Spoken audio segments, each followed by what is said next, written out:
ang impact niining nga proyekto sa ato ang operation sa ato ang eskwelahan.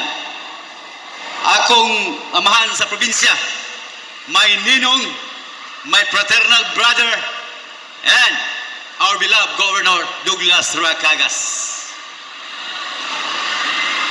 The contractor, Engineer Nubal, and the kauban ni Engineer Nubal, the expert electrical engineer, mga OICs, di na ito sila pabalikon. At least, the trust and confidence was given to you by your department head.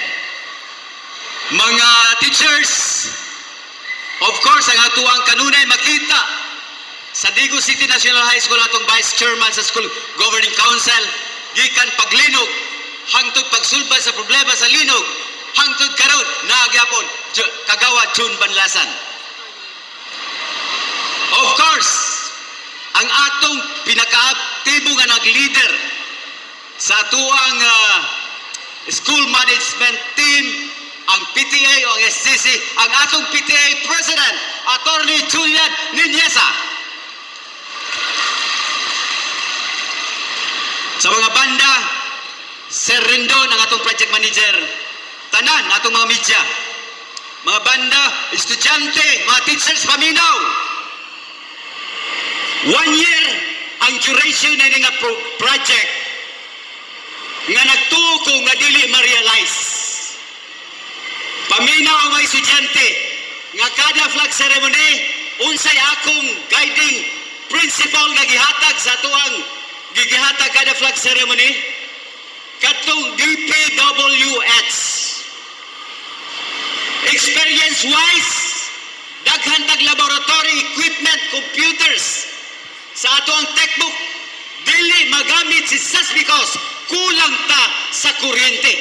Kana wala na makita gamay nga butang, apan wala makita gamay nga butang, apan dako kini gikinahanglan o impact epekto sa atong operation.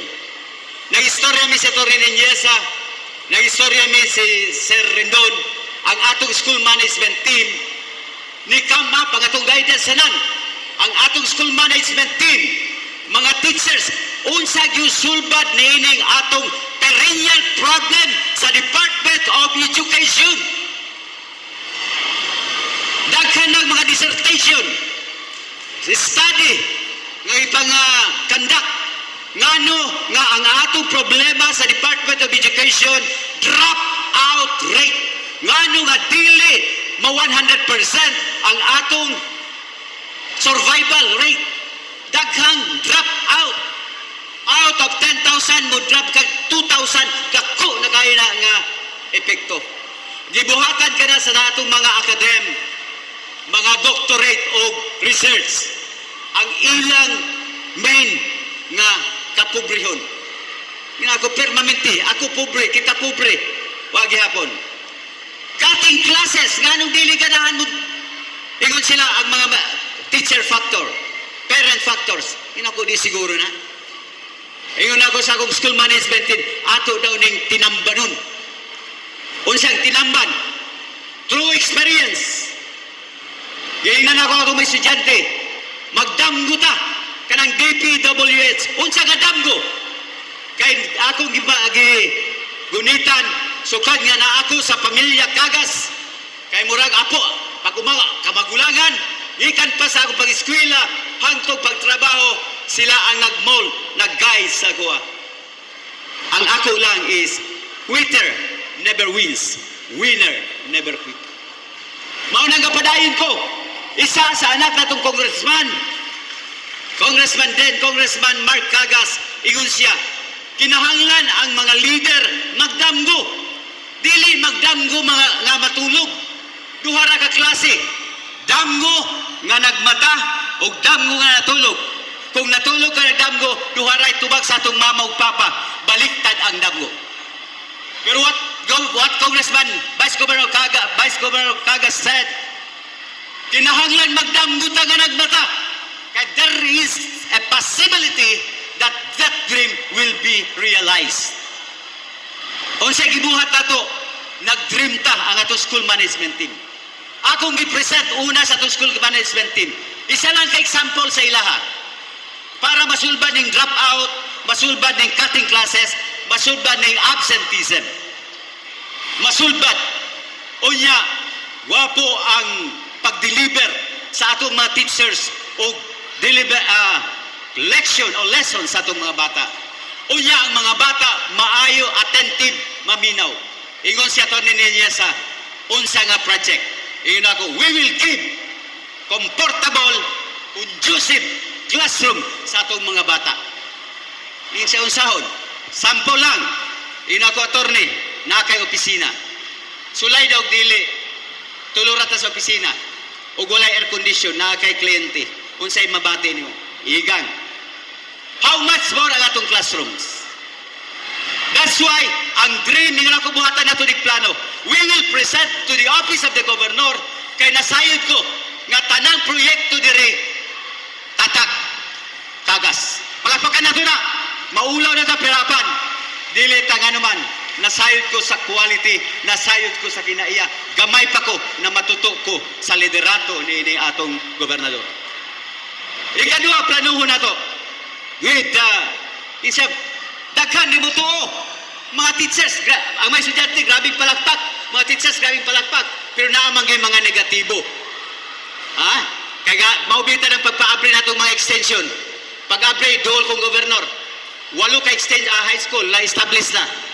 Ingnon pa ta nga, magpatuli ta o matuman ang extension. Pero karon, National High School established na. Wa na magpatuli, nitago na. Karon, dako nga proyekto kay gamay imposible mahitabo. Kay wa gani maka 3 phase ang dagko nga mga university. Kita ba baga? Unsa ni nga project? Ingon ako, basa tag resolution, mangayot ta og 3 transformer. Tagpila ng transformer. 250,000 per unit. Kung mag 3 phase ta, natay tulo. Wala na nagpasaka og resolution ang atong PTA to request 3. 700,000. Wala pa mangutana si governor sa kuha. Iyon siya, okay lang, kay 700,000 pa.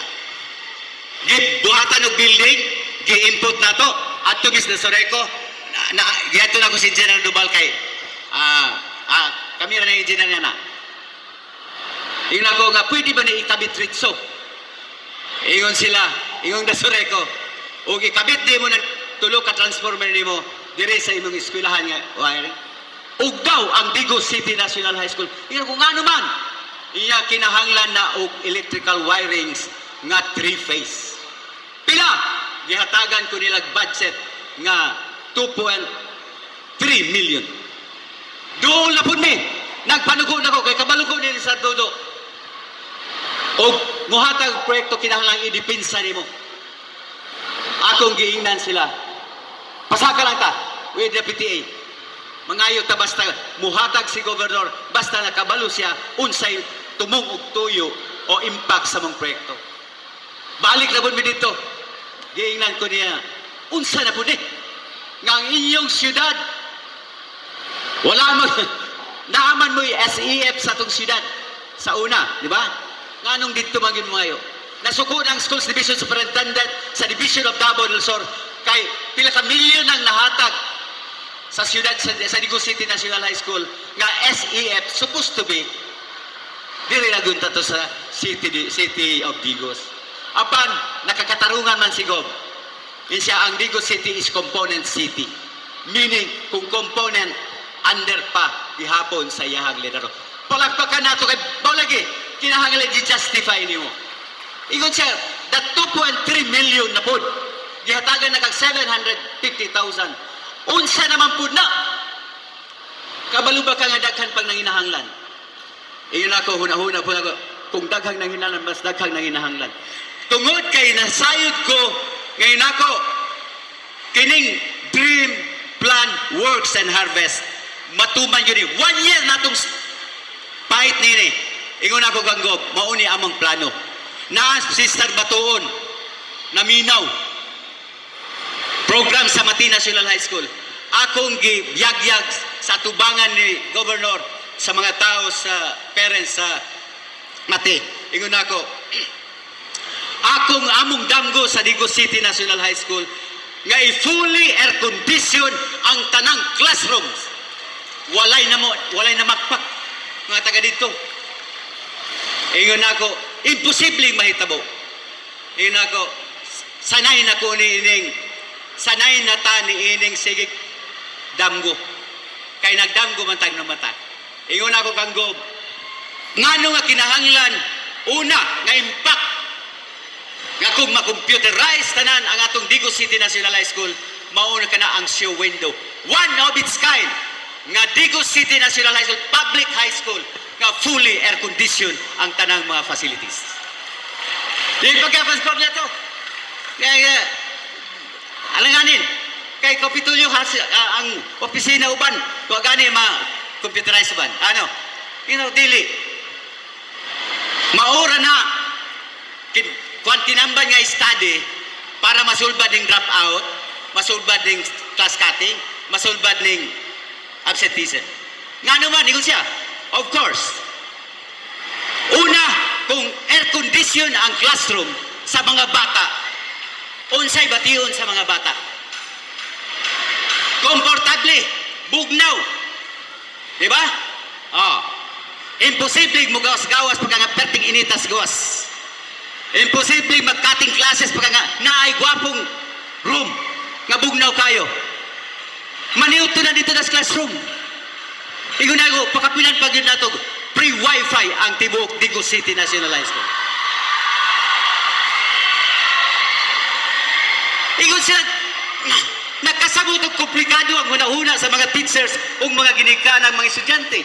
Mahimo ka na. Pero with my management team, with the support of Governor Cagas, Congressman Mar Cagas, Ma'am Didi Cagas, Vice Governor, and our beloved City Mayor, ma-materialize. Then, when I always consult my project manager, Lex, kumusta na? Kaya sa tuyo, sige, pangutana. O kumusta na ng 1 year, sige, naman si engineer, nangayo og extension. Tugod kay kanang mga wire, di ninyo makita, kanang mga wire nga dagko nga murag mga bukton, gipalit na sa ato ang kontraktor gikan sa China. Wala na diri sa Pilipinas. Mao na nag-extend sila kay Dubai na deliver. No? So, mao na dagko pasalamat ato sa atong kontraktor pod kay dili sila 1 year. May 2018 nagsugod atong project. Limot-limutan lang nato. Wa gani ko mapagtug sige atong sa presidente ng gobernador kay tingali pangutanon ko. Pagka-birthday niya, ako siya gingnan. Gamay na lang ligob. Ingon siya unsa man ginang projeka. Dito nakuha sa atong superintendent nga nawala na karon. Halos siya dili katuo kay wa gani air condition ng ilang opisina. No? Ang uban. Pero tungod kay porsigido ang atong management team, nakasabot ang mga ginikanan, nakasabot ang mga estudyante, nakasabot ang mga teachers kung unsa kabililhon ng proyekto. Nga naman, simple lang, pag naay classroom may air condition, ang mga bata attentive kayo maminaw. Pareha sa itong opisina.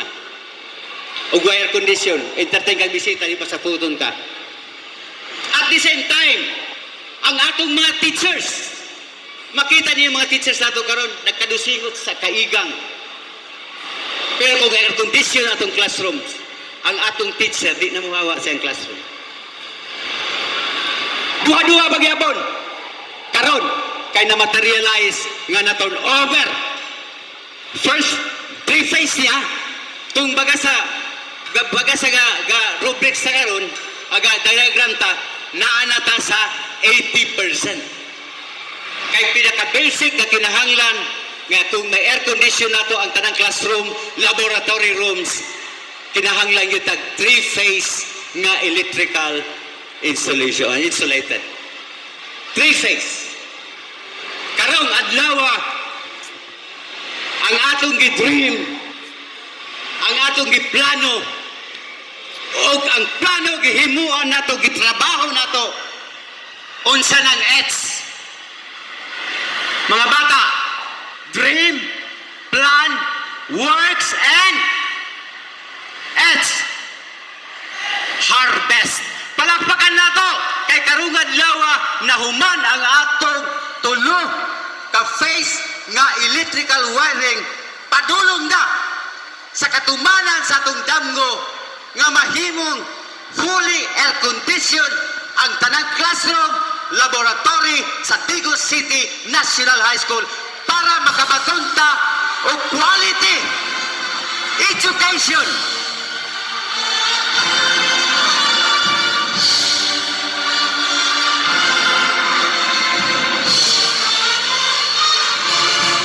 Kahilakon tas kalipay, kay wa ilay ta magdamgo. Basta gani isa ka butang nga matuman, lipay kay ta na.